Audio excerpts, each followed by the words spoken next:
इस चैप्टर में हम कुछ ऐसा नहीं पढ़ने वाले जो हमारी लाइफ में डायरेक्टली यूज होने वाला है। डायरेक्टली यूज होने वाला कुछ भी नहीं है। रे ऑप्टिक्स में हम जो पढ़ते थे वो डायरेक्टली यूज होने वाला था यार। माइक्रोस्कोप, टेलीस्कोप, हमने स्पेक्स के बारे में पढ़ा, हमने आई के बारे में पढ़ा, बहुत कुछ पढ़ा। वहां जो जो हमने स्टडी करा था वहां पे डायरेक्टली यूज होने वाला था। Wave optics topic is of no use in our life directly, but in this topic, or we can say this chapter is all about performing different kind of experiments and proving that light is a wave. Her topic के बाद हम लोग यही बोलेंगे, देखा ये हो रहा है इसलिए इसका मतलब है लाइट इज अ वेव। जब हम लोग पढ़ रहे थे फोटो इलेक्ट्रिक इफेक्ट तो उसमें हम बार बार बोल रहे थे देखो लाइट पार्टिकल है, देखो लाइट पार्टिकल है। परफेक्ट। इसमें हम क्या बोलने वाले हैं? लाइट वेव है। इसका मतलब इस टॉपिक में क्या पढ़ने वाले हैं? लाइट का वेव नेचर। या in this topic we will perform number of experiments to get idea that light is a wave. अब एक्सपेरिमेंट कौन से हैं? एक तो है लाइट का फिनोमिनन जिसका नाम है इंटरफियरेंस। इंटरफियरेंस एक्सपेरिमेंट करेंगे हम। डिफरेंट डिफरेंट साइंटिस्ट ने उनके बारे में बातें बताई और हमें प्रूफ करा के लाइट वेव है। इंटरफेरेंस खत्म हो जाएगा, फिर हम लोग वो बोलेंगे डिफ्रैक्शन। डिफ्रैक्शन एक टॉपिक है जो अगेन प्रूफ करता है कि लाइट वेव है, क्योंकि पार्टिकल नेचर में डिफ्रैक्शन पॉसिबल नहीं है। तीसरा है पोलराइजेशन, जिसमें हम प्रूफ करेंगे कि लाइट वेव है और साथ साथ में कौन सी वेव है? ट्रांसवर्स वेव है। सो इस पूरे टॉपिक में हम एक्सपेरिमेंट के थ्रू ये बातें समझने वाले हैं, तो पहले हमें ये चीज क्लियर करनी पड़ेगी। सबसे पहले एक साइंटिस्ट जिनका नाम हाइगन था, जिन्होंने बहुत सारे एक्सपेरिमेंट करे, वो हम बाद में समझेंगे। पहले मैं आपको इंट्रोडक्शन समझाता हूं कि वेव क्या होता है। प्लस वन में हमने वेव पढ़ा है, लेकिन ये टाइम आते आते वो हमें बहुत सारा भूल गया होता है। तो इस टॉपिक में बहुत सारा स्ट्रगल होता है। स्ट्रगल से बचने के लिए हम सबसे पहले वेव नेचर को समझते हैं, वेव समझते हैं कि वेव होती क्या है, बाद में हम वेव ऑप्टिक्स स्टार्ट करेंगे। So now the topic is wave. सबसे पहले ये समझते हैं। अब ये वेव चाहे मैकेनिकल हो या नॉन मैकेनिकल हो, याद होगा आपको वेव दो तरह की होती हैं। एक का नाम था मैकेनिकल और दूसरे का नाम था नॉन मैकेनिकल। नॉन मैकेनिकल, और बेटा इसी को हम बोलते हैं लाइट वेव। इसी को लाइट वेव्स कहते हैं, या इसी को हम इलेक्ट्रोमैग्नेटिक वेव्स भी कहते हैं। और जो मैकेनिकल होती थी वो कौन सी होती थी? वो डिफरेंट गिटार वाली वेव, पानी के ऊपर चलने वाली वेव, किसी भी मीडियम में चलने वाली वेव। जो मीडियम में चलती हैं उनको हम मैकेनिकल वेव कहते हैं, और जो नॉन मीडियम या वैक्यूम में चलती हैं उसको हम क्या बोलते हैं? नॉन मैकेनिकल वेव कहते हैं। लेकिन सबका टाइप तो सेम होगा ना। वेव में बेसिकली क्या होता है कि वी हैव समथिंग, उसके लिए सबसे अच्छा एग्जांपल हमारे पास स्ट्रिंग होता है। नो डाउट स्ट्रिंग में जो वेव चलती है वो मैकेनिकल है, लेकिन इसको समझाने के लिए, इसे भी समझाने के लिए हमें इसी का एग्जांपल लेना पड़ेगा, नहीं तो समझ में नहीं आएगा। सो ये स्ट्रिंग होती थी, हम इसको ऊपर नीचे वाइब्रेट करते थे, इस डायरेक्शन को वाई बोलते थे, और ये होती थी डायरेक्शन ऑफ प्रोपेगेशन, इसको हम एक्स बोलते थे। और वेव को अगर ध्यान से देखें, सपोज करो ये हमारा ओरिजिन है 0,0। ओरिजिन कौन सा पॉइंट होता था? जहां से हम वेव को ओरिजिनेट या शुरू कर देते, जहां से हम शुरू करते हैं उसको हम ओरिजिन कहते हैं। और आपको पता होगा हम लोगों ने अलग अलग तरह के डायग्राम बनाए थे। ऐसा डायग्राम बनाया था हम लोगों ने, कुछ ऐसे, कुछ वेव जा रही है, ये डायरेक्शन होती थी डायरेक्शन ऑफ वाइब्रेशन, ये है डायरेक्शन ऑफ प्रोपेगेशन, और इसका इक्वेशन होता था y equal to a sine omega t minus k x, या उल्टा भी हो सकता है k x minus omega t. Depend करेगा कि पहले वेव हमने अपर साइड से शुरू करी है कि डाउन साइड से शुरू करी है। क्योंकि हमारे हाथ में स्ट्रिंग है, हमारे पास दो पॉसिबिलिटी हो सकती है कि हम अपना वाइब्रेशन पहले अप ले जाएं फिर डाउन ले जाएं, या दूसरी पॉसिबिलिटी हो सकती है कि पहले हम अपने हाथ को डाउन ले जाएं फिर अप ले जाएं। तो इन दोनों पॉसिबिलिटीज में इक्वेशन अलग अलग टाइप के आएंगे। एक में omega t minus k x आएगा, तो दूसरे में के एक्स माइनस ओमेगा टी आएगा, लेकिन आएगा ऐसा। ये बताता है डायरेक्शन ऑफ वाइब्रेशन को, ये बताता है डायरेक्शन ऑफ प्रोपेगेशन को। एक और चीज, ये डायग्राम को ध्यान से देखो। इस डायग्राम में, ये डायग्राम कहां पे दिख रहा है? ओरिजिन पे दिख रहा है। ये क्या शो कर रहा है? ये शो कर रहा है कि अगर हम इस डायग्राम में t को 0 रखें और x को 0 रखें, तो ध्यान से देखो, ये भी 0 और ये भी 0, y क्या आएगा? y आएगा 0। इस मैथमेटिक्स के हिसाब से अगर हम x को 0 रखें और t को 0 रखें तो y कितना आना चाहिए? 0 आना चाहिए। और डायग्राम के हिसाब से भी देखो 0 दिख रहा है, क्योंकि इस पॉइंट पे x कितना है? 0, t 0, x 0, y कितना आ रहा है? 0 दिख रहा है। लेकिन अगर हम लोग ग्राफ या इक्वेशन कुछ ऐसे बनाए, देखो ऐसे, ये क्या शो करता है? ये शो करता है कि ये y है, ये x है। अगर हम लोग बात करें x equal to 0, so what is x equal to 0? इस डायग्राम के हिसाब से x इक्वल टू 0 का मतलब हम यहां होंगे। हम जब x को 0 रखेंगे और टाइम को 0 रखेंगे तब y हमें 0 नहीं दिख रहा, y हमें कुछ ना कुछ दिख रहा है। इसका मतलब आप क्या कह सकते हो? आप कह सकते हो इस डायग्राम के हिसाब से at x equal to 0, t equal to 0, y is not 0 but y is some positive. ऐसे केस में जो इक्वेशन आएगा वो आएगा y equal to a sine omega t minus k x plus phi. और फाई का नाम क्या होता है? फाई का नाम होता है इनिशियल फेज। फाई का नाम होता है इनिशियल फेज और ये प्लस आ रहा है। वहीं पे अगर हम लोग एक और ग्राफ बना के देखें ऐसे कुछ कि हमारे पास ये ग्राफ है और कुछ ऐसे दिखाई दे कि सपोज करो ये ऐसे कुछ हो रहा है, ऐसे ये ऐसे कुछ आ रहा है। ये क्या दिखा रहा है? ये दिखाने की कोशिश कर रहा है कि जब हम x को 0 रखेंगे और t को 0 रखेंगे तो y क्या आ रहा होगा? y नेगेटिव आएगा। कब? जब x 0 होगा और t 0 होगा। ऐसे केस में इक्वेशन आएगा y equal to a sine omega t minus k x minus five. इसका मतलब हमारे पास एक जनरल इक्वेशन बन सकता है, जनरल इक्वेशन ऑफ वेव। और वो क्या बनेगा? वो बनेगा y equal to a sine omega t minus k x plus minus five. It is the general equation of wave. बच्चों अनम्यूट करके बताओ जो मैंने बताया उसमें कोई डाउट है? No sir. No sir. पक्का सबको समझ आ गया बेटा? Yes sir. बहुत अच्छी बात है। अगर हम मैकेनिकल वेव की बात करते हैं या इसकी बात करें तो जो जब कोई आपसे बोलेगा सर ओमेगा, आप बोलेंगे 2 पाई बाय टी। जब कोई आपसे बोलेगा के तो आप बोलोगे 2 पाई बाय लेमडा। और जब हम लोग निकालेंगे लेमडा अपॉन टी तो ये क्या आएगी? ये आएगी स्पीड ऑफ वेव। और फॉर लाइट वेव्स, जब हम लाइट वेव्स की बात करेंगे ना तो lambda by T equal to कितना आएगा? सी आएगा। क्योंकि स्पीड ऑफ लाइट क्या लेते हैं हम यहाँ पे? सी लेते हैं। वो भी कहाँ पे? लेकिन वो हम बात कर रहे हैं वैक्यूम में। अगर वैक्यूम की बात करेंगे तो लेमडा अपॉन टी की वैल्यू सी आएगी और मीडियम की बात करेंगे तो सी से थोड़ा सा छोटा वैल्यू आएगा क्योंकि मीडियम में स्पीड ऑफ लाइट सी से थोड़ी सी कम होती है। परफेक्ट है जी, हमें यहां तक बात समझ में आ गई। ये हमारे पास वेव होती है। एक अगली चीज जो अगेन बहुत इंपॉर्टेंट है जिसका नाम है फेज। फेज भी समझने की जरूरत है। फेज क्या बताता है? फेज प्रैक्टिकली किसी भी वेव की अपनी पोजीशन को बताता है। जैसे कोई आपसे बात करे कि ये हमारे पास वेव है, ये वेव है, इस पॉइंट की बात करें तो अगर हम इसको बोलते हैं zero phase, phase equal to zero, तो इस पीक को बोलते हैं फेज। अब मैं फेज को फाई लिख सकता हूं या मैं ऐसे लिख सकते हैं फेज पाई बाय 2। तो इसको बोलते हैं हम फेज पाई, इसको बोलते हैं 3 पाई बाय 2, इसको बोलते हैं 2 पाई। कोई बोलेगा फेज से होता क्या है? फेज से ये होता है कि हमें उस पर्टिकुलर वेव के बारे में एग्जैक्ट आइडिया लग जाता है। अगर आपको मैं कहूं कि एक वेव का फेज 2 पाई के बराबर है तो तुम समझ जाओगे कि वेव अभी या उस वेव में जो मीडियम पार्टिकल्स हैं वो अभी कहां पे हैं? वो मीन पोजीशन पे। अगर मैं बोलूं कि फेज पाई बाय 2 है किसी पॉइंट का तो तुम समझ जाओगे कि वो कहां पे? अभी एक्सट्रीम पोजीशन पे। क्लियर है? फेज पाई है मतलब फेज की बात जान के तुम्हें सब कुछ पता चल जाएगा कि कौन से पार्टिकल अभी किस पर्टिकुलर पोजीशन पे लाई कर रहे हैं। इसलिए फेज का नॉलेज होना जरूरी है। क्लियर है? तो ये हमारे पास था फेज। इसी को हम बोलते हैं कि फेज किसको बताता है? तो कई बार हम लोग बोलते हैं कि फेज किसी वेव के एंगुलर पोजीशन को बताता है। तुम बोलोगे सर एंगल कहां से आ गया?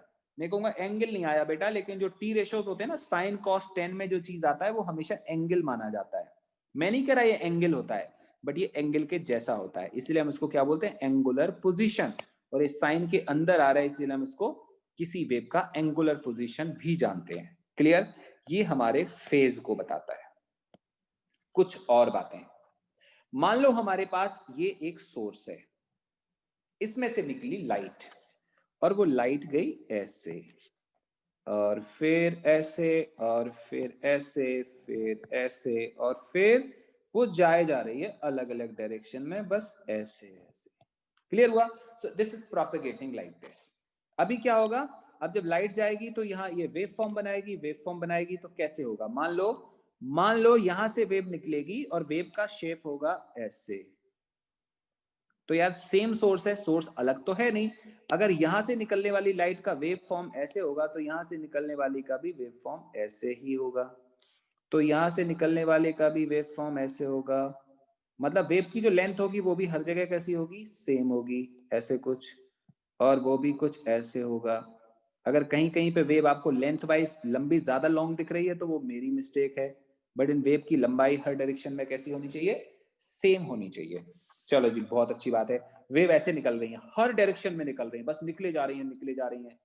अगर हम यहां से सोर्स से लेमडा दूर जाएं तो कैसी वाली सिचुएशन होगी, ऐसे वाली होगी, ऐसे वाली। बेटा अगर हम यहां से लेमडा दूर जाएं तो अलग होगा कि सेम होगा, बिल्कुल सेम होगा। यहां से लेमडा जाएं तो सेम होगा, हर जगह सेम होगा। इसका मतलब हम क्या बोल सकते हैं, इसका मतलब हम बोल सकते हैं at equal distance from source, at equal distance from source, comma, phase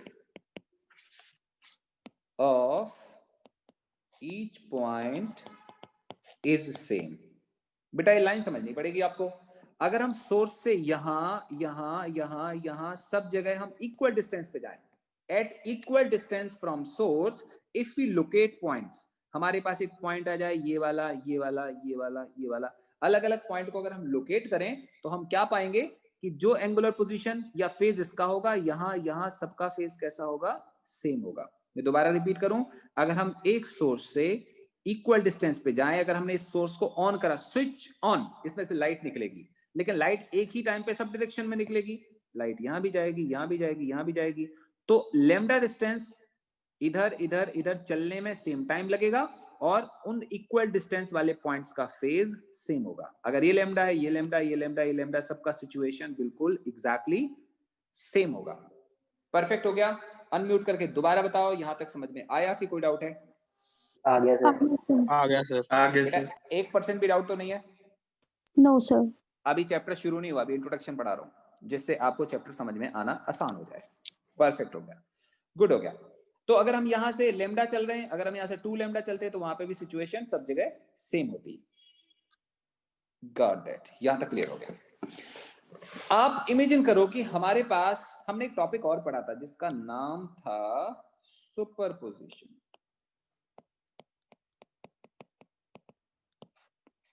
ये पढ़ा था हमने, सुपरपोजिशन। सुपरपोजिशन क्या था, सुनो। मान लो हमारे पास एक सोर्स है S1 और एक सोर्स है S2, इसमें से लाइट निकल रही है, लाइट इधर भी जा रही है, इधर भी जा रही है, इधर भी जा रही है, सब जगह जा रही है, जा रही है। मान लो हमने एक स्क्रीन ले लिया, एक स्क्रीन ले लिया ये वाला। अब इसमें से निकलने वाली लाइट हर डायरेक्शन में जाएगी। हम इस पॉइंट की बात करते हैं, इस पॉइंट की, ध्यान से देखना। इस पॉइंट पे S1 से भी लाइट जाएगी और इस पॉइंट पे S2 की वजह से भी लाइट जाएगी, चलेगी। जो S1 की वजह से लाइट आ रही होगी, S2 की वजह से लाइट आ रही होगी, दोनों पहुंच रही हैं। यहां से S1 से आने वाली लाइट का इक्वेशन हम लोग लिख देते हैं y1 equal to a1 sine omega t minus k x, और S2 से आने वाली लाइट, S2 से जो लाइट यहां पे पहुंच रही है यहां पे, उसका इक्वेशन हम लोग लिख देते हैं y2 equal to a2 sine omega t minus k x plus 5। इसको पहले डिस्टिंग्विश करो, ये ऐसा कब पॉसिबल होगा?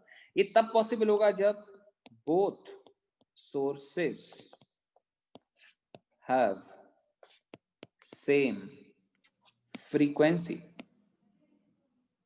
ये कैसे पता चला? इसका ओमेगा और इसका ओमेगा कैसा है?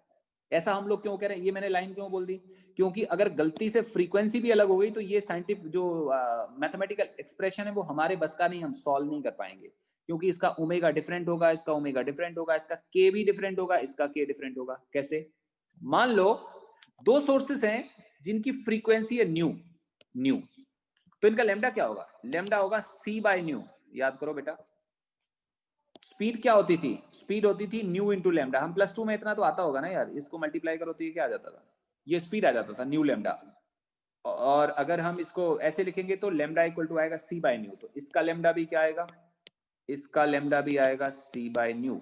तो अगर दोनों सोर्सेस की फ्रीक्वेंसी सेम होगी तो इनकी वेवलेंथ भी सेम होगी, और वेवलेंथ सेम होगी तो एंगुलर वेव नंबर, जिसको हम के बोलते थे, के मतलब होता है angular wave number, wave number होता है 1/λ, एंगुलर वेव नंबर होता है 2π/λ, तो एंगुलर वेव नंबर भी दोनों का कैसा आएगा, सेम आएगा। इसका मतलब जो कुछ भी हम पढ़ने वाले हैं इस पूरे चैप्टर में, उसमें हम लोग क्या करने वाले हैं, हम करने वाले हैं कि दोनों सोर्सेस की फ्रीक्वेंसी कैसी होगी, सेम होगी।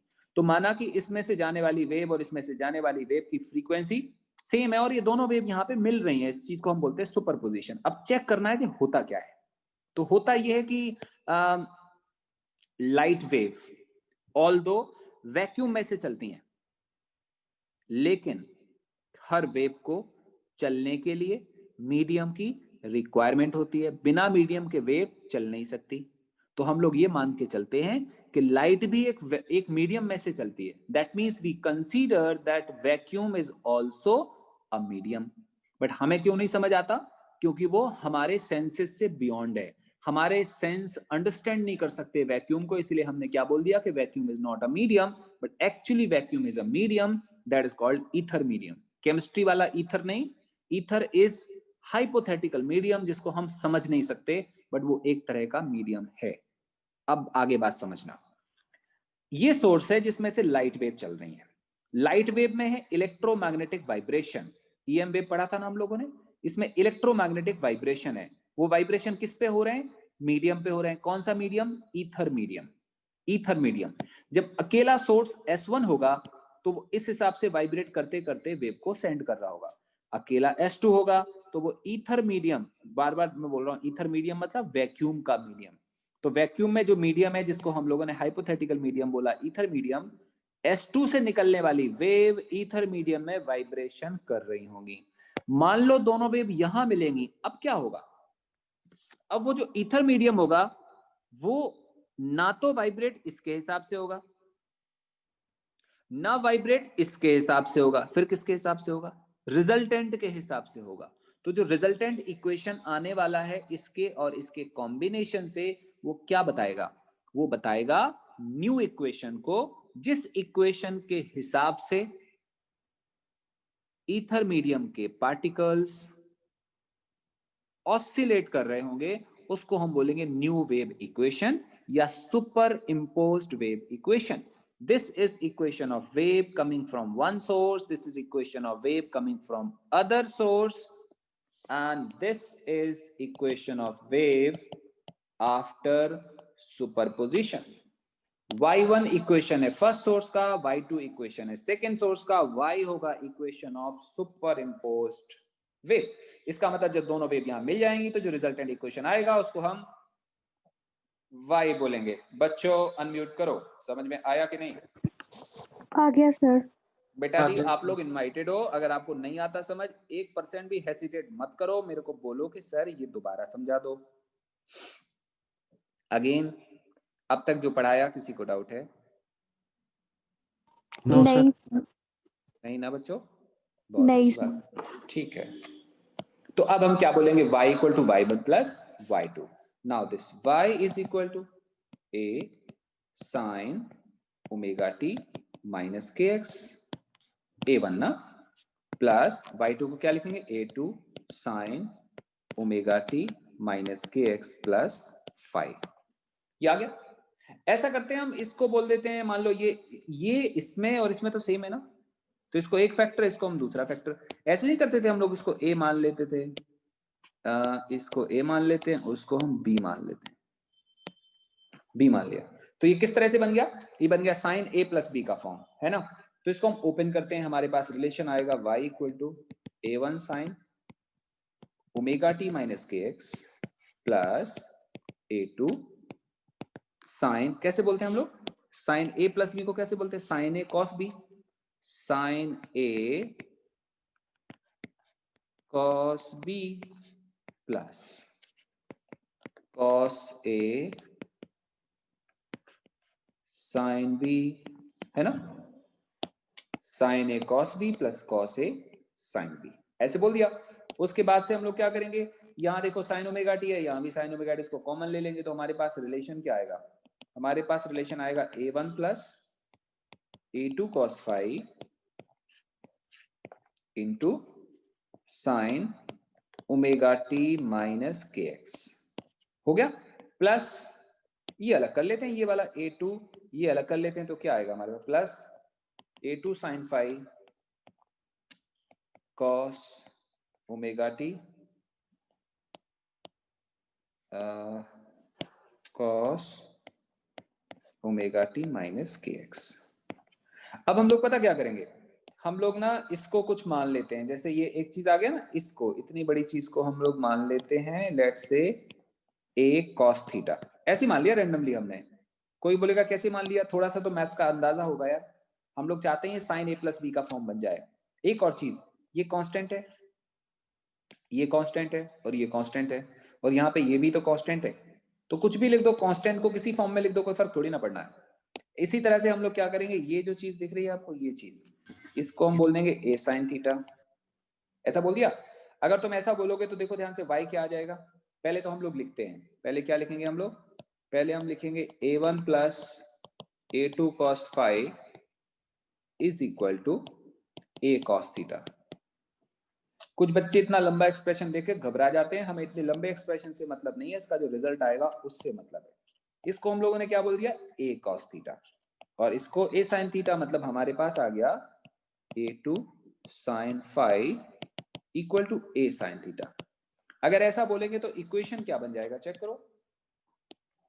यहां तो हम a cos थीटा लिखने वाले हैं, यहाँ a sin थीटा लिखने वाले हैं, तो ये आएगा निकल के y equal to a cos theta into sine omega t minus k x plus a sin theta into cos omega t minus k x. Look at this again, एक बार देखो। तो अभी क्या बन गया, ध्यान से देखो। अगर हम इसमें से a को कॉमन ले लेते हैं तो क्या आ गया, sign A cos B plus cos A sine B, क्या बन गया, ये बन गया a sine omega t minus k x plus theta, ये बन गया। कोई बोले सर a का मतलब, a का मतलब है रिजल्टेंट एम्पलीट्यूड ऑफ वेव।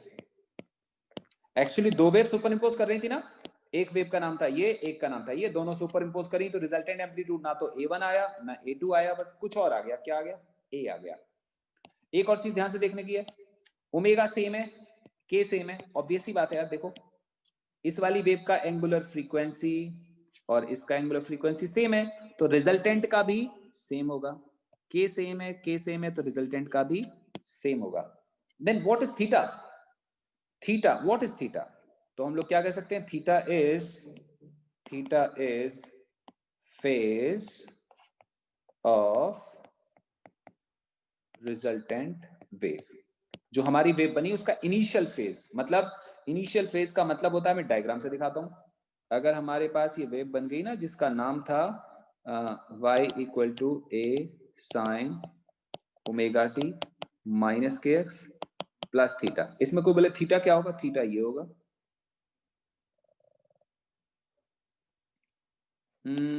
ये चीज तो होगी a, ये है y, ये है x, और ये है y नॉट। कोई बोले थीटा कैसे निकालेंगे, तो तुम लोग क्या बोलोगे, तुम बोलोगे at t equal to 0, x equal to 0, y equal to क्या है, y नॉट। तो हम क्या करेंगे, इसमें वैल्यू डालेंगे, वैल्यू डालोगे तो क्या आएगा, y को लिखेंगे हम y not equal to a sine 0 minus 0 plus theta. क्या कर दिया हम लोगों ने, t को 0 रख दिया, x को 0 रख दिया, तो क्या बच गया, थीटा बच गया। तो हमारे पास क्या आ गया, y not equal to a sine theta. तो what is theta, theta equal to sine inverse y not upon a। मैं क्या दिखाना चाह रहा हूं कि अगर मान लो हमें थीटा का इंफॉर्मेशन पता ना हो, थीटा का कोई इंफॉर्मेशन नहीं पता, लेकिन हमें ये मालूम है कि जब x 0 है तो y कितना है, अगर हमें ये मालूम होगा तो हम क्या करेंगे, यहाँ वैल्यू डालेंगे, a हमें ऑलरेडी पता है, देखो यहाँ से दिख रहा है, और यहाँ से हम वैल्यू निकाल पाएंगे। क्लियर हो गया। कोई बोले सर k कैसे निकालेंगे, k दिखाता हूं आपको, ये दिख रहा है, ये दिख रहा है। सपोज करो यहां से लेके यहां तक का डिस्टेंस हो a के बराबर, a, what is a, let me write यहाँ पे, what is a? A is basically lambda by 2. How come? Lambda is this, ये क्या है? लैम्डा का आधा है, lambda by 2. And what is k? 2 pi by lambda, that equal to 2 pi by lambda की value 2a, that is pi by a is what के.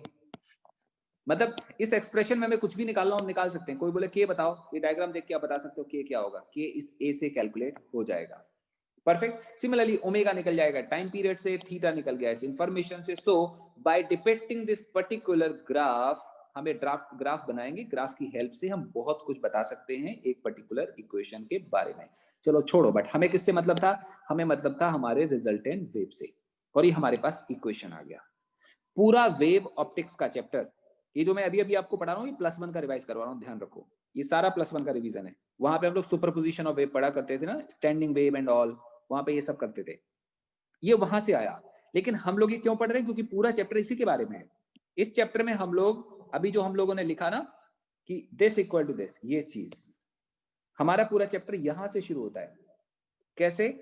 हम लोग क्या करेंगे? अब हम लोग बोलेंगे कि जो a cos थीटा एक्चुअली आ रहा था वो था a1 plus a2 cos phi, a2 cos phi, और जो a sin थीटा था वो था a2 sin phi. कोई बोले सर a बताओ, a कितना होगा? बेटा ये तो हमने ग्राफ से बताया ना, ग्राफ से कि a इसे बोलेंगे और इसकी हेल्प से हम थीटा निकालेंगे. बट अगर हमें ग्राफ नहीं बना हो, केवल मैथमेटिकल एक्सप्रेशन पता हो, ये वाला, और ये नॉलेज मालूम है हमें, ये वाला, तो इस हेल्प से हम कैलकुलेट कर पाएंगे a और थीटा क्या होगा. कैसे निकालोगे तुम? देखो, इसको हम बोलते हैं इक्वेशन 1, इसको बोलते हैं equation 2.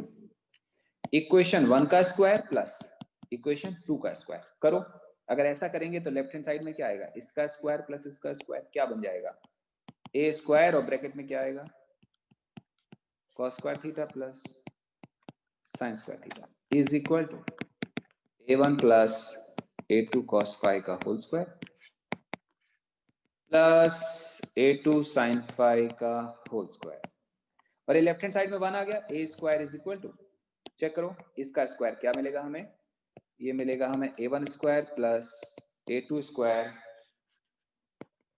cos square phi plus 2 times a1 a2 cos phi plus a2 square sin square phi.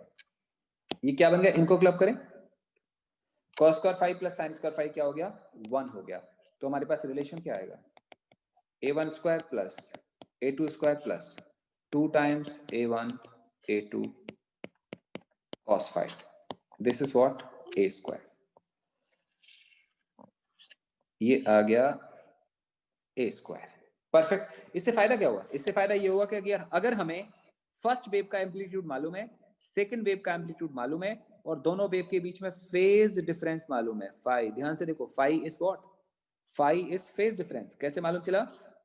ध्यान से देखो, इस वाली वेव का फेज हमने क्या लिखा था? यहाँ पे प्लस में कुछ भी नहीं लिखा था, और यहाँ प्लस में फाई लिखा है. तो एक्चुअली अगर हम इसको बोलते हैं total phase, this is called total phase, this is called total phase.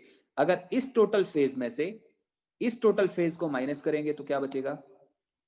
Phi बचेगा. So phi is basically phase difference between two waves.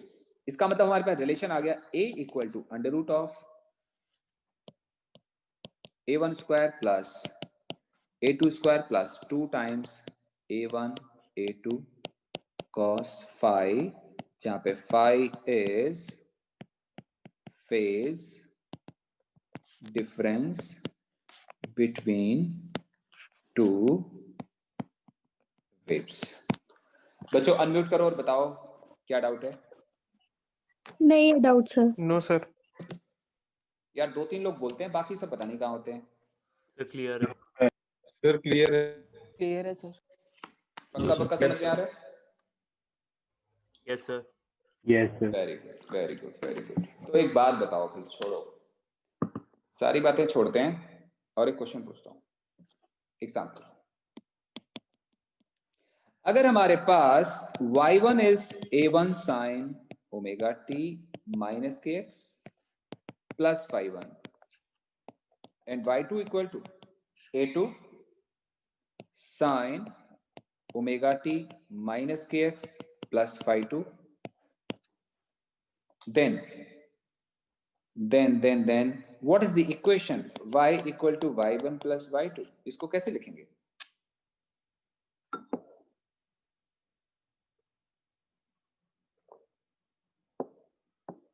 बच्चों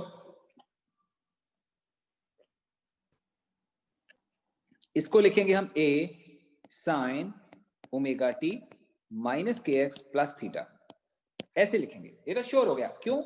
क्योंकि ना एम्पलीट्यूड a1 आएगा ना a2 आएगा, बट a आएगा, ना phi1 होगा ना phi2 होगा, बट थीटा होगा। ये चीजें सेम होंगी। देखो ये चीजें सेम है। ये तो लिख दिया। कोई तुमसे बोले a कैसे निकालोगे? What is a? So you would say that a is under root of, याद करो सेम आएगा, a1 square plus a2 square plus 2 a1 a2 cos phi1 minus phi2। Previous equation देखें, यहां पे आ रहा था cos phi, क्योंकि phi का मतलब था दोनों के बीच का डिफरेंस, बट इस वाले केस में यहां phi आ रहा था। बट इस वाले केस में हम क्या करेंगे? इस वाले केस में हम लोग बोलेंगे कि इसका फेज है phi1, इसका फेज है phi2, तो जो रिजल्टेंट इक्वेशन आएगा that would be according to this as phi1 minus phi2। बच्चों अनम्यूट करके बताओ, क्लियर है? Yes sir. Yes sir. दोबारा बताता हूँ। दोबारा बताऊं? Yes sir. अभी बताता हूं। यहां देखो, यहां पे इक्वेशन था ये वाला, इसमें था omega t minus k x plus साथ में क्या था? प्लस साथ में था जीरो, इसके साथ में प्लस में जीरो था, और यहां प्लस में क्या था? फाई था। जब हमने रिजल्टेंट इक्वेशन कैलकुलेट करा तो उसमें ये तो सेम आएगा, ये और ये सेम आएगा, बट साथ में क्या आ गया? फाई। तो फाई का मतलब बेसिकली फेज नहीं है, फाई का मतलब है इसमें और इसमें डिफरेंस, तो फाई आ गया था और हम लोग को इक्वेशन मिला था कुछ ऐसा। आगे से समझ। अब आ गया ना? लेकिन जब हम लोग ने अलग अलग लिखा कि जैसे एक का phi1 है, दूसरे का, इसका phi1 है, दूसरे का phi2 है, तो जब हमने रिजल्टेंट लिखा ना तो वो ऐसे आ गया। ये तो क्लियर है। But what about this? ये कैसे निकला? ये अकेले इस पे डिपेंड करेगा, इस पे, कि दोनों पे? पता चला दोनों पे। ये जो a निकालेंगे वो भी दोनों पे डिपेंड करेगा। तो प्रीवियस केस में a का रिलेशन था ये वाला, जिसमें वैल्यू आ रही थी phi। अब इस वाले केस में भी a का रिलेशन सेम होगा। देखो सेम आ रहा है, बस phi की जगह क्या आएगा? phi1 minus phi2। बच्चों समझ में आया? Yes sir. अगर कोई तुमसे बोलता है इसकी हेल्प से थीटा निकालो, देखो इसकी हेल्प से, हमने a तो निकाल लिया था, देखो क्या करा था। अगर कोई बोले थीटा निकालो तो क्या करोगे? तो उसके लिए तुम यहाँ पे एक छोटा सा बॉक्स बना देते हो, यहाँ पे छोटा सा बॉक्स, और इक्वेशन सेकंड अपॉन फर्स्ट करते हैं। इक्वेशन सेकंड अपॉन फर्स्ट करेंगे तो यहाँ पे sine theta upon cos theta क्या हो जाएगा? टेन थीटा इक्वल टू क्या आएगा? a2 sine phi upon a1 plus a2 cos phi. ये किस काम के लिए कर रहे हैं हम लोग? थीटा निकालने के लिए। और ये स्क्वायर करके ऐड करके हमने क्या किया था? a निकाला था। ठीक बात है? ये यहां पे ये रिलेशन आ गया, पूरा दिमाग में फिट करो। अगर यही चीज हमने यहां से निकालनी हो इस वाले केस में, देखो ये इस वाले केस में अगर निकालनी हो तो वहां पे जहां जहां फाई आ रहा था वहां पे क्या आएगा? phi1 minus phi2। कहने का मतलब, दोबारा दिखाता हूं, ये देखो यहां पे आ रहा था a2 साइन फाई, उसमें क्या आएगा? उसमें आएगा a2 साइन, क्या लिखेंगे? phi1 minus phi2। और यहाँ पे सबको सेम आएगा, कॉस में क्या लिखेंगे हम? phi1 minus phi2। क्लियर है? तो अगर हम यहाँ पे लिखेंगे टेन फाई या टेन थीटा, तो tan theta would be a2 sine phi1 minus नहीं लिखते हम, डिफरेंस लिख देते हैं। डिफरेंस का मतलब बड़ा माइनस छोटा हो जाएगा। कॉस में फर्क नहीं पड़ता ना, कॉस में डिफरेंस लिखो या नहीं, वो तो हमेशा पॉजिटिव आना है। और यहाँ पे आएगा a1 plus a2 cos phi1 minus phi2। यहां से हम थीटा कैलकुलेट,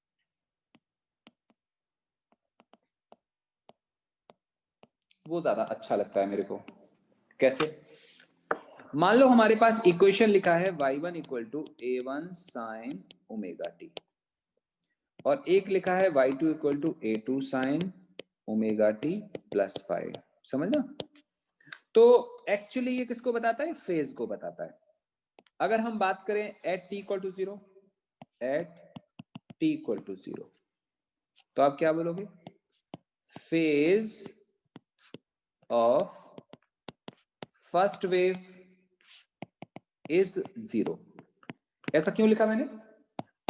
क्योंकि बेटा फेज इसको बोलते हैं, हमेशा याद रखो, साइन के अंदर जो होता है उसको फेज बोलते हैं। फर्स्ट वेव में यहाँ पे मैंने kx नहीं लिखा, थोड़ा सा आसान बनाने के लिए मैं ऐसे लिख दिया। तो यहाँ पे साइन ओमेगा टी लिखा है, तो मैंने क्या लिखा? एट टी इक्वल टू 0, इसमें टी को 0 रखो, फेज कितना आएगा? 0 आएगा। और at t equal to 0 phase of second wave is how much? 5। तो अब हम क्या करते हैं, इनको फेज के हिसाब से प्लॉट करते हैं। तो यहां पे शो करते हैं हम a1। यहां क्यों शो करा? क्योंकि इसका फेज 0 होगा। याद है वो फेजर डायग्राम हमने कभी पढ़ा था? तो t0 पे इसका फेज 0 आ रहा है, तो ये 0 फेज लाइन पे आएगा, जबकि ये किस लाइन पे आएगा? ये 5 फेज लाइन पे आएगा। तो a2 को हम कहां शो करेंगे बेटा जी? a2 को हम यहां शो करेंगे। तो और इन दोनों के बीच में एंगल कितना होगा? 5 होगा, क्योंकि ये 0 फेज लाइन पे आएगा, तो ये किस फेज लाइन पे आएगा? 5-2 पे आएगा। तो ये अगर 0 फेज लाइन है तो ये 5-2 की, ये इसके बीच में आएगा एंगल 5-2 के बराबर। तो इनका जो रिजल्टेंट आएगा वो इधर आएगा, इसको हम बोलेंगे a। कोई तुमसे बोले a कितना आएगा, तो तुम क्या बोलोगे? याद है parallelogram law, under root of a square plus b square plus 2ab cos theta, और ये एंगल होगा थीटा। देखो ये दिखा थीटा, समझ आ रहा है? Yes sir. आपको याद होगा हमने वेक्टर पढ़े थे, तो उसमें हम लोगों ने देखा था कि ये अगर a1 है, ये अगर a2 है और ये थीटा है। बेटा आज मैं वेव ऑप्टिक्स का कुछ नहीं पढ़ा रहा, seriously. This lecture is complete revision of wave of +1। ठीक है? अगर मुश्किल भी लग रहा है तो घबराना मत, वेव ऑप्टिक्स इतना ज्यादा मुश्किल नहीं है, थोड़े फंडामेंटल समझा रहा हूं इसलिए मुश्किल लग रहा होगा आपको। ये थीटा आ गया है ना? तो याद करो वो हम पढ़ते थे tan थीटा इक्वल टू, याद करो, नहीं डायग्राम बनाता हूं, याद आएगा नहीं शायद। ये a था, ये b था, ये r होता था, इधर भी a आता था, इधर भी b आता था, ये थीटा है मान लो, और ये मान लो फाई है। तो tan थीटा आता था। सेकेंड वेक्टर का साइन, सेकेंड वेक्टर का साइन मतलब b sine phi upon first vector plus second का कॉस। पता नहीं आया कि नहीं आया? अब कुछ और बात बताता हूं। ये अभी हम कब की बात कर रहे थे यार? हम बात कर रहे थे एट t इक्वल टू 0। अब दोबारा दिखाता हूं फिर से, hashtag at time t phase of first wave is omega t, isn't it? And second wave, बहुत सही बात है, omega t plus 5। तो दोनों को प्लॉट करें, दोनों को प्लॉट करेंगे तो बेटा ये रेफरेंस लाइन है, इसको बोलते हैं 0 फेज लाइन। तो फर्स्ट वेव कहाँ पे आएगी? यहाँ पे आएगा a1, और इसका फेज कितना है? Omega t. और दूसरा कहाँ पे आएगा? दूसरा आएगा यहाँ पे, इसको हम क्या बोलेंगे? a2, और ये कितना होगा? Omega t plus 5। क्या बोलते हो? तो इन दोनों के बीच में कितना फेज आएगा? 5।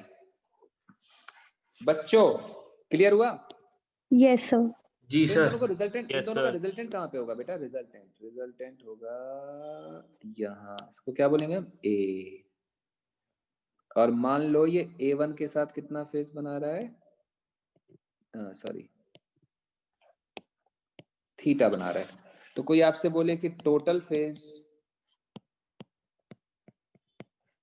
Of resultant wave, total phase of resultant wave कितना होगा? Omega t plus theta. क्या बात है, ओमेगा टी प्लस थीटा। तो कोई बोले इक्वेशन ऑफ रिजल्टेंट वेव क्या आएगा बेटा? y इक्वल एम्पलीट्यूड कितना? A sin omega t plus theta. sin omega t plus theta. Sense दिखाई दे रहा है मैं क्या बोल रहा हूँ आपको? सिंपल है, ये हो गया। और नो डाउट अगर ए की वैल्यू निकालोगे तो कोई फर्क थोड़ी पड़ेगा, ये ऐसे वाला डायग्राम हो या प्रीवियस डायग्राम हो, ए की वैल्यू तो इन दोनों पे डिपेंड करेगी ना। A will depend upon this and phi, तो ए तो यहाँ पे सेम ही आएगा, मतलब क्या आएगा under root of a1 square plus a2 square plus 2 times a1 a2 क्या लिखेंगे cos phi.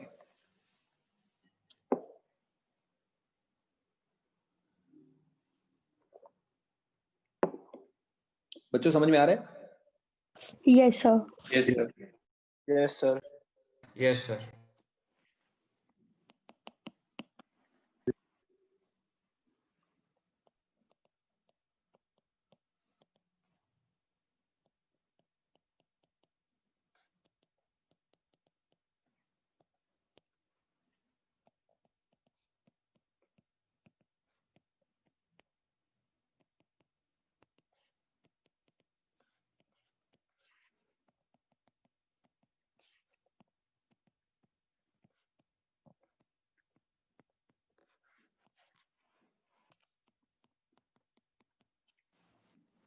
So this a net equal to under root of a1 square plus a2 square plus 2 times a1 a2 cos बेटा कितना pi by 2 minus pi by 6, सही बात है ना? Yes, sir. is Yes, equal sir. 100 400 400 into half, that is 700, that is 10 root 7 unit, है ना? जितना भी होगा ये उतना आ गया। यस बच्चों किसी को डाउट है? No sir. इस ये पढ़ने का पता फायदा क्या हुआ? अभी मैं आपको जब इंटरफेरेंस पढ़ाऊंगा आपको डिटो पूरी तरह से समझ में आएगा अगर ये बातें क्लियर हो गई हैं तो। ठीक है, तो हम कल का टॉपिक स्टार्ट करेंगे वेव फ्रंट से। वेव फ्रंट एक टॉपिक है और वो जो मैंने अभी इंट्रोडक्शन समझाया उससे आपको वेव फ्रंट भी समझ आ जाएगा। अभी वेव क्लियरली समझ आएगी अगर आज का लेक्चर पूरा समझ में आ गया है तो। ठीक है,